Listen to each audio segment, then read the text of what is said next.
Welcome back to my channel future flash. Hopefully आप लोग बिल्कुल ठीक ठाक होंगे, अपनी असाइनमेंट्स लिख रहे होंगे और अभी तक आपने अपनी असाइनमेंट्स कंप्लीट नहीं की तो जल्दी जल्दी इसे राइट डाउन कर लें, क्योंकि 15 अक्टूबर से पहले पहले आपने इसको अपलोड भी करना है। हाँ जी, हम लोग डिस्कस कर रहे हैं B.Ed 1.5 and 2.5 year assignment number 2 semester spring 2020 की, और आज हमारा कोर्स कोड है 8604 research methods in education professional. हमारा आज का कोर्स कोड है जिसके हम लोग क्वेश्चन आंसर्स को डिस्कस करेंगे और मैं आपको बुक से भी इसके आंसर्स बताऊंगी, और अगर बुक से आंसर्स नहीं मिले तो आपको इसके लिंक्स प्रोवाइड कर दूंगी। वीडियो में आगे जाने से पहले मैं आप लोगों से ज़रूर रिक्वेस्ट करूंगी कि चैनल को ज़रूर सब्सक्राइब करें ताकि न्यू आने वाली वीडियोस आप तक पहुंच सकें और आप लोग अपने जल्दी जल्दी से असाइनमेंट्स को कंप्लीट कर सकें। तो चलिए स्टूडेंट्स, अब हम देख लेते हैं अपने क्वेश्चन आंसर्स को। फर्स्ट क्वेश्चन हम लोगों को इन्होंने क्या दिया हुआ है। फर्स्ट क्वेश्चन है define sample and why it is needed in research, explain different sampling designs. तो सैम्पल का इंट्रोडक्शन हम लोगों को मिल जाएगा पेज नंबर 260 से 261 पर, नीड एंड इम्पॉर्टेंस है इसकी पेज नंबर 258 पर, और डिज़ाइंस इसके अवेलेबल हैं पेज नंबर 262 से 268 पर। तो मैं अब आपको बुक में से दिखा देती हूँ। Page number 260 to 261।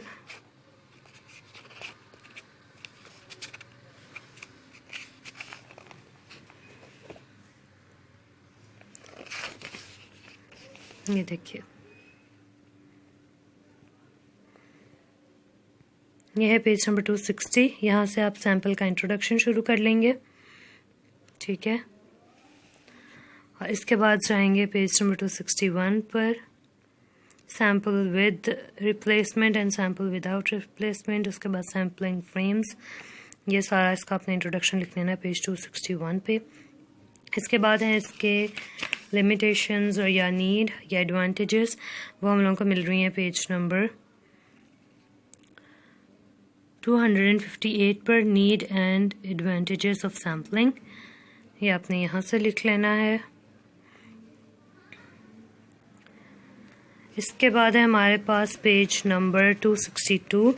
इसके ऊपर हम लोगों को इसके डिज़ाइंस मिलेंगे सैम्पलिंग के। ये 4 डिज़ाइंस लिखे हुए हैं इन्होंने, random sampling, stratified, double and cluster, ठीक है। अपनी क्वेश्चन की लेंथ के अकॉर्डिंग आपने इसकी एक्सप्लेनेशंस लिख लेनी है, एग्जांपल्स लिख लेनी है। ये पेज नंबर 263 है। अगर कुछ स्टूडेंट्स के पास बुक्स अभी तक नहीं पहुंची तो आप लोग नीचे कमेंट बॉक्स में मुझे बता सकते हैं, तो मैं आपको जो है वो पिक्चर्स सेंड कर दूंगी। यहाँ पर ये टेबल बना हुआ है, ये आपको बनाने की ज़रूरत नहीं है, आप ये एक्सप्लेनेशंस लिखेंगे, जस्ट एग्जांपल्स, फार्मूलाज। ये स्ट्रेटिफाइड रैंडम सैम्पलिंग शुरू हो गई यहाँ पर। इसके बाद ये वाला पेज आ रहा है स्ट्रेटिफाइड की एक्सप्लेनेशन 266। उसके बाद इस पेज पर हमारे पास है डबल सैम्पलिंग, ये पेज नंबर 267 है। उसके बाद आपके आंसर का लास्ट पेज, इसके ऊपर आपके पास क्लस्टर सैम्पलिंग है। यहाँ पर एस्टिमेटिंग सैम्पल साइज से ऊपर तक आपका आंसर आ जाएगा, और ये पेज नंबर 268 है, ठीक है। अब हम देख लेते हैं क्वेश्चन नंबर 2। क्वेश्चन नंबर 2 है develop research proposal on following topic, comparison of 8th grade students achievement in mathematics at elementary level at Rawalpindi and Islamabad. Research proposal basically एक अलग से टॉपिक है जिसके ऊपर मैं एक न्यू वीडियो ज़रूर बनाऊंगी, और आपके जो दोनों प्रपोजल वाले क्वेश्चन हैं, क्वेश्चन नंबर 2 भी और क्वेश्चन नंबर 3 भी, क्योंकि क्वेश्चन नंबर 3 के अंदर भी इन्होंने यही कहा है कि डेवलप रिसर्च प्रपोजल एनालिसिस और free forms in curriculum for secondary level in Pakistan and mention all the steps clearly. तो हम लोगों ने इसके अंदर जो है रिसर्च प्रपोजल्स ही डेवलप करने हैं। तो वैसे तो रिसर्च प्रपोजल की सारी गाइडलाइंस आपको चैप्टर नंबर 8 में मिल जाएंगी, that is writing research proposals, ठीक है। तो वहाँ से देखकर मैं आपको ज़रूर नेक्स्ट वीडियो में अपनी एक्सप्लेन करूँगी कि रिसर्च प्रपोजल होता क्या है, लिखते हैं किस तरह है, इसके कितने स्टेप्स होते हैं और किस किस तरह से आप आगे जाएंगे, यानी प्रॉब्लम स्टेटमेंट अपनी किस तरह डिफाइन करते हैं, हाइपोथेसिस किस तरह लिखते हैं, उसके बाद मेथडोलॉजी कौन सी अडॉप्ट करते हैं, वो सारी चीज़ें मैं आपको एक न्यू वीडियो में ज़रूर दूंगी, और साथ ही साथ आपके इन दोनों क्वेश्चंस के सॉल्यूशंस भी उसी वीडियो में दे दूंगी।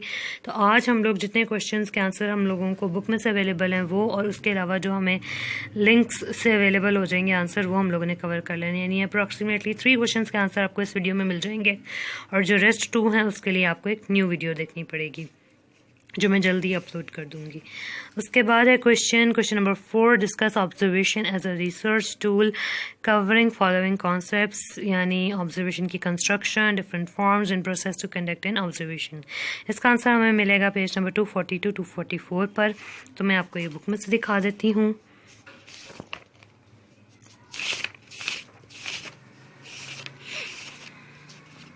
जी स्टूडेंट्स, ये देख लीजिए, ये ऑब्जर्वेशन का टॉपिक है, रिसर्च टूल। इसके बारे में, इसके अंदर आपको ऑब्जर्वेशन के बारे में दिया हुआ है, इसकी कंस्ट्रक्शन के बारे में दिया हुआ है, और उसके बाद आपका ये नेक्स्ट पेज पर सेकंड पैराग्राफ है, इसके अंदर आपको इसकी फॉर्म्स बताई हुई हैं, that are direct and indirect, schedule and unscheduled and known and unknown forms of observations. तो अगर आपको इतना भी काफ़ी लगे तो आप इतना भी लिख सकते हैं, अदरवाइज़ अगर आपने इसको एक्सप्लेन करके लिखना है फॉर्म्स ऑफ ऑब्जर्वेशन को, तो इसके लिंक्स मैं आपको डिस्क्रिप्शन में दे दूँगी। उसके बाद process of making an observation जो है वो आपको इसी पेज पर मिल जाएगा। मेथड्स की जगह आप प्रोसेस लिख लें तो that would be the answer of the question. सबसे पहले उन्होंने प्रोसेस बताया हुआ है चेकलिस्ट प्रोसेस, उसके साथ एग्जांपल दी हुई है, ये पेज नंबर 241 है। और उसके बाद 242 पे इन्होंने कौन सा मेथड डिस्कस किया है, रेटिंग स्केल मेथड, उसकी एग्जांपल्स दी हुई हैं। थर्ड, उन्होंने स्कोर कार्ड का मेथड डिस्कस किया है, ठीक है। उसके बाद उन्होंने स्केल्ड स्पेसिमेंस बताए हुए हैं, पेज 243 पर उसकी एग्जांपल है। और उसके बाद है आपके इस आंसर का लास्ट पेज, इसके अंदर उन्होंने वैल्यू ऑफ ऑब्जर्वेशनल टेक्निक्स यानी उसकी इम्पोर्टेंस बताई हुई है, ये एडवांटेजेस कह सकते हैं आप। तो यहाँ तक आपने ऐसे क्यू नंबर 4 से ऊपर तक अपने आंसर को लिख लेना है, और ये पेज है 244। यहाँ पे आपका क्वेश्चन नंबर 4 एंड हो गया है, और अब हम देख लेते हैं क्वेश्चन नंबर 5। क्वेश्चन नंबर 5 में they are saying what type of research tools are used in qualitative research, mention the characteristics of any 3 tools for this research। तो क्वालिटेटिव रिसर्च का आपका है चैप्टर नंबर 6। सबसे पहले तो आप लोगों ने जितनी भी इसके अंदर रिसर्च टूल्स अवेलेबल हैं उनके नेम्स लिख लेने हैं, चाहे तो डायग्राम फॉर्म में लिख लें, चाहे तो टेबल फॉर्म में लिख लें। उसके बाद उनमें से कोई सी 3 सेलेक्ट करके आपने उसकी एक्सप्लेनेशन लिख देनी है। तो आपको मैं ये बुक में से दिखा देती हूँ कि आपने आंसर किस तरह से लिखना है।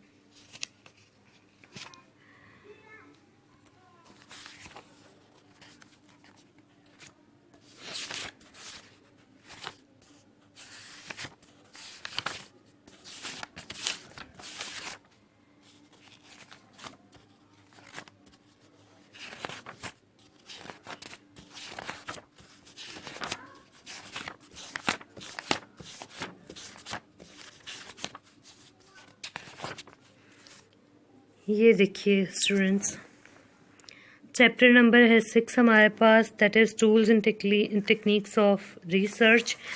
और अब हम इसका ज़रा कंटेंट पेज देख लेते हैं। इसके अंदर हमारे पास टूल्स एंड टेक्निक्स में अवेलेबल हैं क्वेश्चनियर के बाद है ऑप्शनियर एंड एटीट्यूड स्केल, उसके बाद इंटरव्यूज़ हैं, ऑब्जर्वेशन है, टेस्ट एंड अप्रेजल इंस्ट्रूमेंट्स हैं, उसके बाद कंक्लूडिंग रिमार्क्स हैं। ये हमारे इसकी टेक्निक के अंदर नहीं आएंगे। तो अगर देखा जाए तो 1, 2, 3, 4 एंड 5 टूल्स एंड टेक्निक्स इन्होंने इस चैप्टर के अंदर डिस्कस की हुई हैं। उसमें से हम लोगों ने कोई से भी 3 लिख लेनी है। आपको मैं ये वाला टॉपिक दिखा दूँ, that is the second technique. ये बहुत छोटा सा है, तो मुझे लगता है इससे आपका आंसर कंप्लीट नहीं होगा, तो आपने ये वाला पॉइंट स्किप कर देना है। उसके अलावा ऑब्जर्वेशन वाला टॉपिक आप लोग ऑलरेडी क्वेश्चन नंबर 4 में लिख चुके हैं, तो आप इसको भी रहने दीजिएगा। तो रेस्ट 3 हमारे पास कौन सी बचती हैं, क्वेश्चनियर का टॉपिक बचता है हमारे पास, इंटरव्यू का बचता है, और टेस्ट एंड अप्रेजल इंस्ट्रूमेंट्स का बचता है। तो ये तीनों टॉपिक्स को आप लोगों ने मिक्सअप करके तो अपना क्वेश्चन नंबर 5 फॉर्म कर लेना है। मैं आपको ये दिखा देती हूँ पेजेस। क्वेश्चन एयर का इंट्रोडक्शन यहाँ से स्टार्ट हो रहा है, उसके बाद फॉर्म्स ऑफ क्वेश्चन एयर है। ये बहुत ज़्यादा पेजेस पर जाता है एक टॉपिक, तो अगर आप उसको कट शॉर्ट करना चाहते हैं, कोई चीज़ मिस नहीं करना चाहते, तो आप जस्ट उसकी हेडिंग्स लिख सकते हैं। लाइक अगर आप लिखते हैं फॉर्म्स ऑफ क्वेश्चन एयर, तो आप हेडिंग दे के जस्ट 2 लाइन्स की उसकी डेफिनेशन लिख दें, क्लोज फॉर्म। उसके बाद आ जाती है हमारे पास ओपन फॉर्म, ठीक है। उसके बाद इन्होंने दी हुई है यहाँ पर हम लोगों को पिक्टोरियल फॉर्म। आप जस्ट इनके नेम्स लिखें और 3-4 लाइंस में इसकी एलैबोरेशन दे दें। उसके बाद हमारे पास दी हुई है इन्होंने स्केल आइटम्स, ठीक है। ये 4 फॉर्म्स ऑफ क्वेश्चन एयर हैं। उसके बाद construction of question air, question air किस तरह से फॉर्म होता है उसके भी स्टेप्स दिए हुए हैं इन्होंने, ठीक है। पार्ट ए में उन्होंने फर्स्ट स्टेप बताया फॉर्मिंग ऑफ क्वेश्चंस किस तरह से होती है, ऑर्डरिंग ऑफ क्वेश्चंस किस तरह से होती है, उसके बाद डिज़ाइनिंग किस तरह होती है। ये सारे के सारे इन्होंने स्टेप्स दिए हुए हैं। नेक्स्ट हमारे पास आ जाता है इसके अंदर topic criteria of question writing, कि क्राइटेरिया ऑफ क्वेश्चन राइटिंग क्या होता है, उसके क्राइटेरियाज के उन्होंने 1 2 3 ABC करके ये D पॉइंट है ये बताया हुआ है। तो you can write all the headings, ठीक है, अंडर द मेजर हेडिंग। ज़रूरी नहीं आप सारी की सारी डिटेल लिखें। उसके बाद administration of the questionnaire आ जाता है इसके अंदर। उसके बाद यहाँ पे steps for better response through questionnaire आ जाता है कि आप कौन कौन सा स्टेप्स इसके लिए यूज़ कर सकते हैं। इसके भी आप जस्ट हेडिंग्स लिखते हैं जो इटैलिक्स में लिखी हुई हैं। उसके बाद लास्ट पे इसके यूजेस आ जाते हैं, ये आपने लिख लेना है पैसेज पूरा का पूरा। लिमिटेशंस आपकी मर्जी, आप लिखें या ना लिखें। And this is page number 232। अच्छा जी, उसके बाद जो टॉपिक मैंने आपको बताया था कि बहुत छोटा सा है, ये जस्ट उसके 2 पैराग्राफ्स यहाँ पर हैं और 1 पैसेज यहाँ है। चाहें तो आप यूँ भी कर सकते हैं कि 2 टॉपिक्स को आप बहुत ज़्यादा डिटेल में लिखते हैं, यानी कंप्लीट लिख दें जितना बुक में अवेलेबल है, और उसके साथ ये एक छोटा सा टॉपिक राइट डाउन कर लें। या अगर आप चाहते हैं कि तीनों को पार्ट्स को आपने इक्वल वेटेज देनी है, तो आप ये जो मैंने आपको बताया है कि आप वही 3 लिख लें। ये इंटरव्यू है, इंटरव्यू का इंट्रोडक्शन है, फिर पर्पज़ ऑफ इंटरव्यू है, ठीक है। उसके बाद ये टाइप्स ऑफ इंटरव्यूज़ हैं, ठीक है। आप जस्ट इसकी हेडिंग्स लिख के 2 2 3 3 लाइन्स में इसके डेफिनेशन बता सकते हैं। उसके बाद हमारे पास ये है कंडक्ट ऑफ एन इंटरव्यू किस तरह से होता है, उसके बारे में डिटेल बताई हुई है, इसकी प्रिपरेशन किस तरह होती है। उसके बाद interview as a data gathering tool किस तरह से वर्क करता है, ये इसके पॉइंट्स हैं, ठीक है। और यहाँ पर आपका जो है आंसर वो फिनिश हो जाएगा इंटरव्यू के रेलेवेंस से, ठीक है। पेज नंबर 239 है ये। इसके बाद आगे जाते हैं टेस्ट वाले टॉपिक की तरफ, क्योंकि ऑब्जर्वेशन वाला हम लोग क्वेश्चन नंबर 4 में लिख चुके हैं। ये है test and appraisal instruments and this is page number 244। यहाँ से आप अपना इंट्रोडक्शन स्टार्ट कर देंगे। उसके बाद नेक्स्ट पेज पर हमारे पास क्लासिफिकेशन ऑफ टेस्ट आ जाएगी। अचीवमेंट टेस्ट हैं, इसके अंदर हमारे पास एप्टीट्यूड टेस्ट हैं, और उसके बाद हमारे पास पर्सनैलिटी टेस्ट हैं, पर्सनैलिटी क्वेश्चनियर्स हैं, ठीक है।